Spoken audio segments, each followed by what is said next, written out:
Señor, quisiéramos ver a Jesús. Esta petición que algunos griegos venidos a Jerusalén para la Pascua hicieron al apóstol Felipe se prolonga a lo largo de la historia y llega hasta nuestros días. También los hombres y mujeres de hoy tienen esa misma inquietud. Más o menos conscientemente, en el fondo de muchos corazones late el deseo de conocer a nuestro Salvador y piden a sus discípulos, fíjense bien, no solo que les hablen de Jesús, sino que de alguna manera se lo hagan ver. La gran pregunta que nos hacemos constantemente es: ¿y cómo vamos a hacerlo? ¿Cómo mostrar el verdadero rostro de Cristo de manera que su suave luz resulte clara y convincente para aquellas personas que, si bien anhelan un encuentro con Cristo, al mismo tiempo están como decepcionadas, como sumergidas en un cierto escepticismo cuando ven la falta de testimonio por parte de los discípulos del Señor? Para responder a este desafío, ¿qué hacer? ¿Cómo presentar a Cristo de manera convincente? Me parece que la gran propuesta es aumentar nuestra intimidad con el Maestro. Que los discípulos de Jesús, cada uno de los que estamos aquí en esta celebración, cada uno de los que me ve por medio del Internet, cada uno de nosotros, discípulos de Cristo, verdaderamente conozcamos a fondo a Cristo. Leamos con cariño, con veneración el Nuevo Testamento y, por supuesto, tengamos un trato asiduo con Jesús en el pan y en la palabra, con la Eucaristía y con la oración. Como siempre, el mejor camino es imitar a los santos. El secreto de esos grandes enamorados de Cristo que hoy veneramos en los altares no fue otro que el que estamos diciendo: lectura de la Escritura, oración personal sin anonimato, devoción, verdadero amor, veneración, locura por la Sagrada Eucaristía.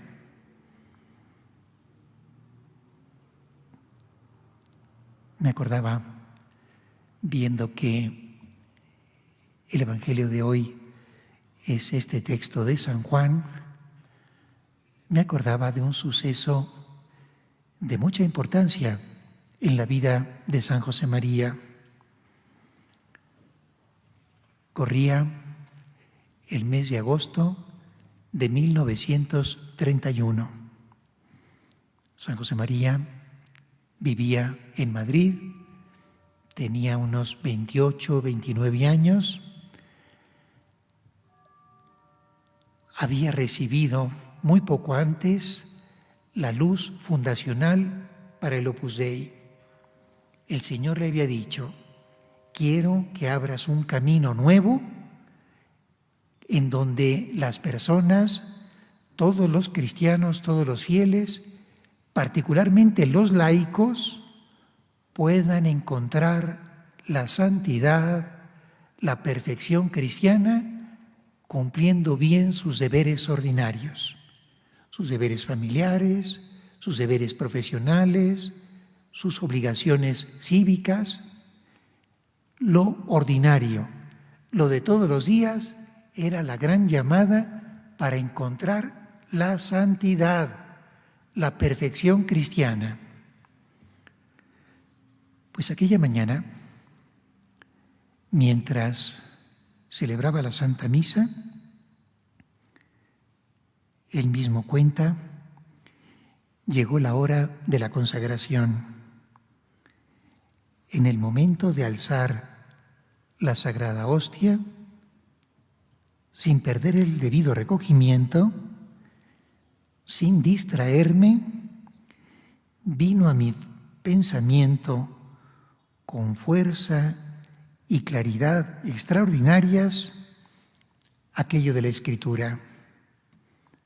Cuando yo sea levantado de la tierra, atraeré a todos hacia mí.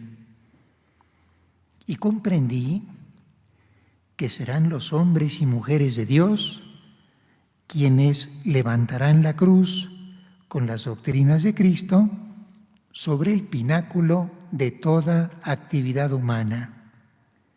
Y vi triunfar al Señor, atrayendo así todas las cosas. Tengo que hacer una distinción que es un poquito difícil, pero espero que me pueda explicar y que ustedes me comprendan. Cuando el Señor dice esto, que recoge el Evangelio de San Juan, está ya muy próxima su pasión y muerte. Cristo sabe que tiene los días contados, que está a punto de ser alzado en la cruz y que desde la cruz va a traer todas las cosas hacia sí. Va a redimir a todos los hombres, los que vivían en ese entonces, los que habían vivido antes y los que habríamos de venir después. Ese es el sentido primero, original, que tiene este texto en el Evangelio de San Juan. Así lo ha entendido siempre la Iglesia. Pero San José María, en el contexto de los primeros meses de su etapa fundacional, de la etapa fundacional del Opus Dei, entendiendo que Dios le pedía abrir un nuevo camino en la Iglesia para que todos los fieles buscaran, repito, la santidad en medio del mundo, en aquel momento tuvo una nueva luz.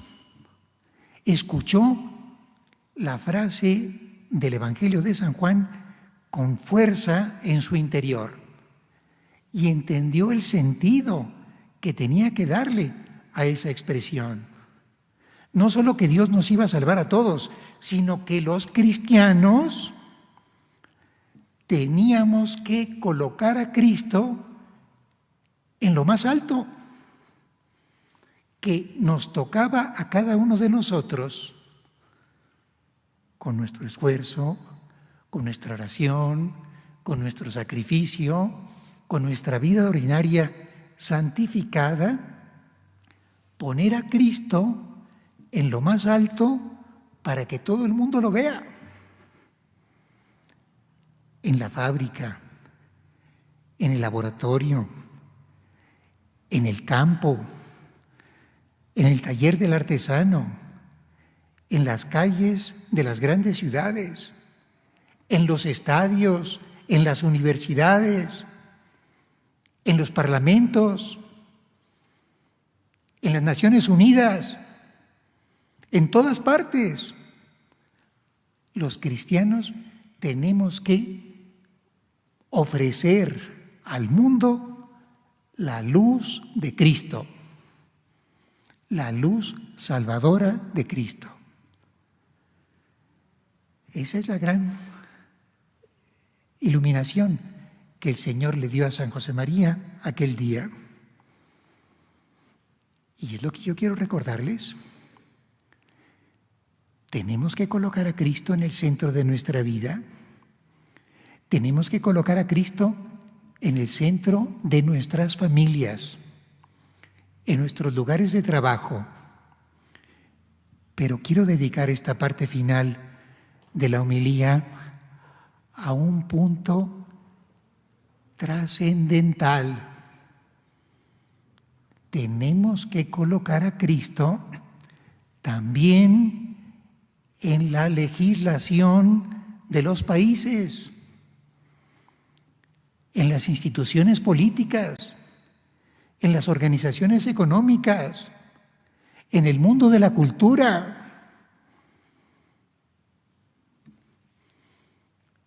Si ustedes observan atentamente lo que está pasando en el país, se darán cuenta de que hay una serie de iniciativas, unas más avanzadas que otras, que presentan ideas, planteamientos que no obedecen a la verdad que Cristo nos ha revelado.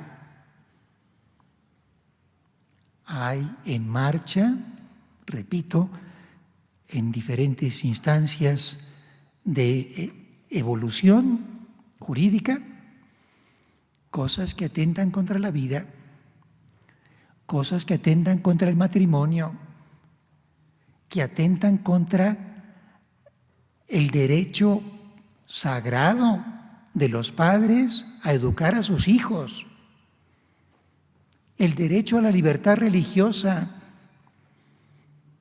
Son derechos importantísimos que están siendo más o menos vulnerados, más o menos deformados. Tenemos que estudiar, tenemos que observar atentamente lo que está pasando en la sociedad, tenemos que tener buen criterio y tenemos que movernos como cristianos en medio del mundo para que la luz de Cristo ilumine a estos legisladores para que hagan cosas que reflejen además el sentir de la mayoría de los mexicanos. Si hacen legislaciones al margen de la verdad cristiana, están actuando en contra pues del 90% de la población. Así de fácil. Vamos a movernos, vamos a trabajar, vamos, los invito, queridos hermanos, a incidir en la opinión pública, las redes sociales, los programas de radio, los programas de televisión que abren constantemente sus espacios para que la gente opine. Pues vamos a opinar como buenos cristianos, con serenidad, con paz, de una manera razonada. No se trata de violentar ningún derecho de nadie, no se trata de faltarle respeto a ninguna persona, pero sí se trata de ser fieles a la verdad. Tenemos que trabajar en ese ámbito. Tenemos que trabajar también cada uno en el ámbito de su propio legislador. Tenemos una democracia muy joven, muy poco madura en este país y no tenemos la costumbre, que en otras democracias avanzadas sí la hay, de que el legislador de nuestra circunscripción esté atento a lo que nosotros le pedimos. El diputado no debe de obedecer ante todo al jefe de su partido o a quién sabe qué, otra instancia. Tiene que obedecer a sus electores. Los electores tenemos que decirle, oye, aplícate. No es posible que se promueva una ley en contra de la vida o en contra de la santidad del matrimonio o en contra del derecho de los padres a educar a sus hijos o quién sabe cuántas cosas más. Aplícate. Yo te puse ahí para que me representes. Esto es una cosa muy interesante que tenemos que promover. tenemos que promover también nosotros y junto a nosotros el ejercicio del voto. Es un instrumento formidable de la democracia. Votar inteligentemente. Ya vienen las elecciones. No les voy a decir por quién votar. Eso les toca a ustedes resolverlo. Lo que les digo es que tienen que pensar en las personas o en los grupos políticos que reflejen fielmente o de la mejor manera los valores que nosotros apreciamos. A esos hay que darles más espacio y no a los otros. Estoy seguro que a lo largo de estas próximas semanas y meses ustedes irán reflexionando, irán dialogando con sus amigos y amigas para ir poco a poco pensando, buscando soluciones que favorezcan a nuestro querido país. Está muy maltratado, muy deteriorado nuestro pueblo mexicano. Tenemos que trabajar todos, tenemos que pensar en las próximas generaciones. ¿Qué país les vamos a dejar? ¿Qué leyes les vamos a dejar? ¿Qué constitución nos va a regir? Eso depende de nosotros. Depende de que nos pongamos a trabajar ahora. Estoy seguro que la Virgen de Guadalupe nos bendecirá desde el cielo y nos ayudará a encontrar esas soluciones a los grandes problemas, a los grandes desafíos que tenemos planteados en este momento histórico.